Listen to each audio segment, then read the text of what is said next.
পুষ্পা ছবিটার চূড়ান্ত সাফল্যের পর পুষ্পা 2 আসছে। কিছুদিন আগে পুষ্পা 2 এর টিজার রিলিজ করা হয়েছে। কিন্তু আপনি কি জানেন এই ছবিটার ওটিটি রাইটস কত কোটি টাকায় বিক্রি হয়েছে? এই ছবিটার ওটিটি রাইটস কিনেছে নেটফ্লিক্স। এই ছবিটার ওটিটি রাইটস নেটফ্লিক্স 200 কোটি রুপি দিয়ে কিনেছে। অন্যদিকে আরেকটা ছবি আসছে কল্কি 2898 এডি।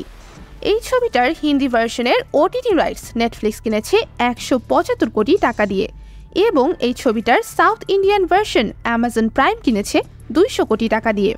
তার সাথে এই ছবির তেলেগু রাইটস বিক্রি হয়েছে 190 কোটি টাকায়।